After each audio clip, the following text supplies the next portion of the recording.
వచ్చిండ్రు. చాలా రాష్ట్రాలు వాళ్ళ ప్రభుత్వం యొక్క విధి విధానాలు అక్కడ చెప్పుకోవడం జరిగింది.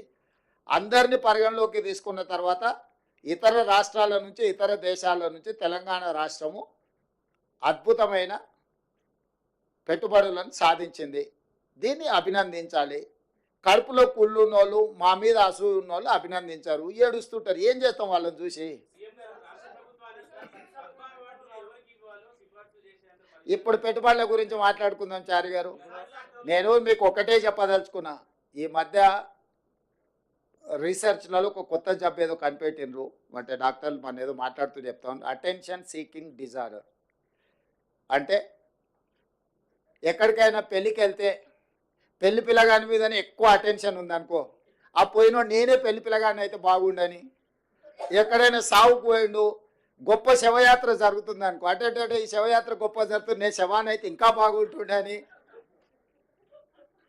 అంటే వాళ్ళకి ఎంతసేపు ఉన్న అటెన్షన్ అంతా వాళ్ళ మీదనే ఉండాలని ఒక పిచ్చి ఉంటుంది. ఆ పిచ్చితోని పెళ్లి పోతే పెళ్లి పిల్లగాడు కావాలని, సాగు పోతే శవం కావాలని ఇట్లాంటి కోరికలతో కొంతమంది ఉంటారు. నేను చెప్పేదాన్ని పెట్టుబడుల గురించి.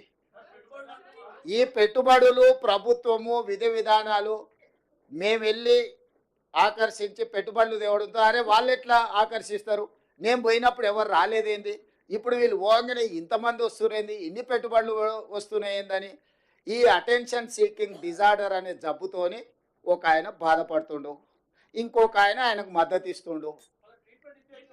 ఇక ఇక ఆ సమయం అది ఇక మీరంతా ఏం చేస్తారు? అందుకే మీకు చెప్తున్నా జబ్బు ఉందని.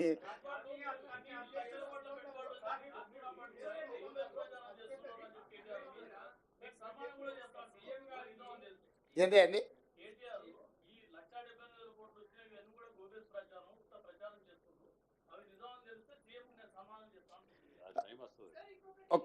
ఇప్పుడు సంస్థలు ఏవైతే ఉన్నాయో, అమెజాన్ కానీ, లేకపోతే సన్ పెట్రోకెమికల్స్ కానీ, ఇన్ఫోసిస్ కానీ, విప్రో కానీ, హెచ్సిఎల్ కానీ, ఇట్లా వరుసగా నేను సంస్థల అన్ని పేర్లు ఇస్తా. ఒకవేళ ఈ ప్రభుత్వం గొప్పల కోసం ప్రచారం చేసుకుంటే ఆ సంస్థలు ఎక్కడైనా వాళ్ళు అధికారికంగా మేము ఒప్పందాలు చేసుకున్నామని అంటారా? అంటే ఒక మనిషి యొక్క లేఖితనము, అజ్ఞానము. ఇప్పుడు ఐటీఈఎస్ సింగపూర్ ప్రభుత్వం మాతో ఒప్పందం చేసుకున్నది సాంకేతిక పరిజ్ఞానంతో. అంటే సింగపూర్ ప్రభుత్వము మాతోని ఒప్పందం చేసుకుని మేము కాదు, వాళ్ళు చెప్తున్నారు కదా. అదేవిధంగా ఎస్టీటీ డేటా సెంటర్ సింగపూర్ నుంచి, అదేవిధంగా క్యాపిటల్ ల్యాండ్, ప్రపంచంలోనే పెట్టుబడులకు Blackstone investments, capital land అనేది ఒక పెద్ద సంస్థ, ఆల్రెడీ వాళ్ళ ప్రజెన్స్ ఇక్కడ ఉంది ఆ సంస్థ. అదేవిధంగా హెచ్సిఎల్ టెక్, ఇన్ఫోసిస్, విప్రో, ఎక్లాట్ హెల్త్ సొల్యూషన్స్, వరల్డ్ ఎకనామిక్ ఫోరంలో ఉండే digital health actual, Skyroot aerospace, ఇక్కడ ఆల్రెడీ రాకెట్లు తయారు చేస్తున్నారు, మీకు తెలుసు కదా వాళ్ళు. సో అదేవిధంగా జేఎస్డబ్ల్యూ గ్రూప్ అంటే జిందాల్ స్టీల్ వాళ్ళు, అదేవిధంగా అమెజాన్ వెబ్ సిరీస్, అదేవిధంగా ఇట్లాంటివి సిఫ్టీ టెక్నాలజీస్, ఇట్లా ఈ సంస్థలన్నీ ఇంకా చాలా ఉన్నాయి. నేను యువతల జేసీకే గ్రూపు, కంట్రోల్ ఎస్ డేటా సెంటర్స్లలో వాళ్ళు ఎంత క్వైట్ పాపులరో మీకు తెలుసు కదా. యూనిలివర్, ఇప్పుడు మన దగ్గర ఉన్న హిందుస్థాన్ లివర్ లిమిటెడ్ ఒరిజినల్ మాతృక యూనిలివర్, వాళ్ళు వాళ్ళ సంస్థను ఏర్పాటు చేస్తామన్నారు. అదేవిధంగా సుహానా మసాలా, రామ్కీ గ్రూప్, యూబీఎస్, అంటే ఇట్లా ప్రపంచ స్థాయిలో పేరెన్నికగన్న సంస్థలు, వాళ్ళ ప్రతినిధులు, వాళ్ళ సిఇఓలు దావోస్ వరల్డ్ ఎకనామిక్ ఫోరంకి వచ్చి తెలంగాణ పెవిలియన్, మేము వాళ్ళ ఆఫీస్లోకి వెళ్ళలే, ఎక్కడైతే తెలంగాణ రాష్ట్ర ప్రభుత్వం యొక్క అధికారిక కార్యక్రమాలు నిర్వహించే స్థలం ఉన్నదో వాళ్ళు అక్కడికి వచ్చి అపాయింట్మెంట్ తీసుకొని తెలంగాణ రాష్ట్ర ప్రభుత్వంతో ఒప్పందం చేసుకున్నారు. ఇవాళ ఆ ఒప్పందాలను కూడా ఇప్పుడు ఆయన అన్నాడు కదా, ఈ లిస్టు మీకు అఫీషియల్గా మా ప్రతినిధులకు చెప్తాను, ఈ టోటల్ అఫీషియల్ డాక్యుమెంట్ మీకు రిలీజ్ చేస్తాం, ఏ సంస్థ నుంచి ఎన్ని వేల కోట్ల రూపాయలు ఒప్పందం చేసుకున్నామో. ఈ ఒప్పందాలను మా నుంచి సేకరించడం కాకుండా ఆ సంస్థల నుంచి మీరు క్రాస్ చెక్ చేసుకోండి. నిజంగానే ఈ సంస్థలు మీరు తెలంగాణ రాష్ట్ర ప్రభుత్వంతో ఒప్పందాలు చేసుకున్నారా, భవిష్యత్తులో మీరు తెలంగాణ రాష్ట్రంలో పెట్టుబడులు పెట్టదలుచుకున్నారా అని మీరు కనుక్కోండి. 60,000 కోట్ల రూపాయల ఒప్పందం చేసింది అమెజాన్. 45,000 కోట్ల రూపాయల ఒప్పందం చేసింది సన్ పెట్రోకెమికల్స్. అంటే 1,05,000 కోట్ల పెట్టుబడులు ఈ 2 సంస్థల గురించి నేను వివరాలు చెప్తున్నా. మిగతా ఇన్ డీటెయిల్ ఇక్కడ ఉన్నది.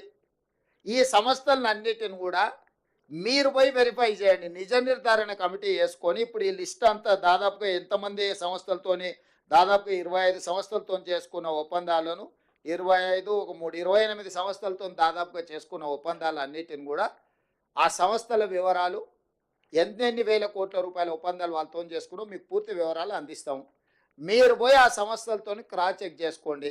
మీడియా మిత్రులు ఒక నిజ నిర్ధారణ కమిటీ వేసుకోండి. తెలంగాణ రాష్ట్ర ప్రభుత్వం చెప్తున్నది వాస్తవమా కాదా, లేకపోతే ఈ అటెన్షన్ సీకింగ్ డిజార్డర్ జబ్బుతో బాధపడుతున్నాయని చెప్తున్నది నిజమా, ఈ రెండింటిని నిర్ధారించి మీరు చెప్పండి.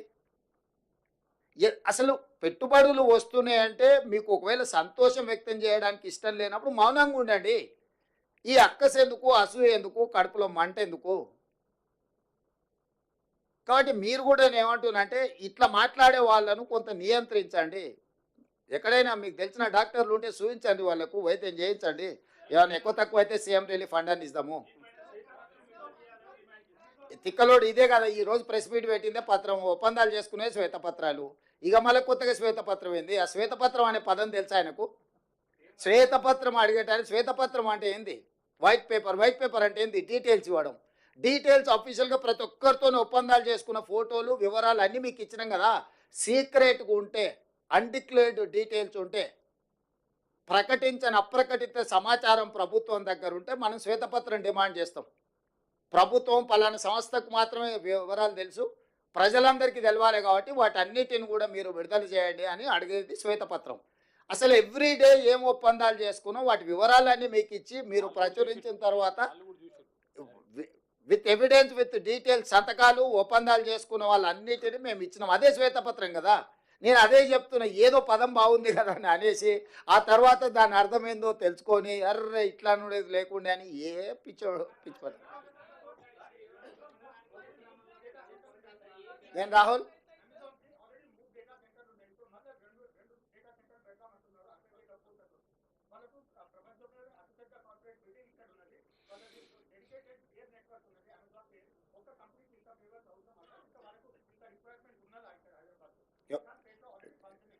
నీ అభిప్రాయమా వాళ్ళ అభిప్రాయమా? రాహుల్ వద్దంటావా పెట్టుబడి? ఇప్పుడు ఒక న్యూస్ ఛానల్ ఉందనుకో, రెండో న్యూస్ ఛానల్ వద్దని నిషేధిస్తావా? పొటెన్షియల్ ఉంటేనే పెట్టుబడి. వ్యాపారస్తుడు వ్యాపారం లాభసాటిగా ఉంటేనే పెడతారు. రాహుల్ని చూసి మొహమాట వాడి పెట్టుబడులు ఎవరు పెట్టరు. మొహమాటానికి వస్తే కాఫీ దాయిపిస్తారు తప్ప పెట్టుబడులు పెట్టరు. ఈరోజు మన ప్రభుత్వం యొక్క విధానాలు, ఈరోజు ఎనర్జీలో మనం తీసుకొచ్చిన ఓపెన్ యాక్సెస్ విధానం, ఈరోజు డేటా సెంటర్స్ని ఎక్కువ ఆకర్షించడం, దాదాపుగా డేటా సెంటర్స్కి రిలేటెడ్లో 1,00,000 కోట్ల రూపాయల పెట్టుబడులు ఎందుకు వచ్చినాయంటే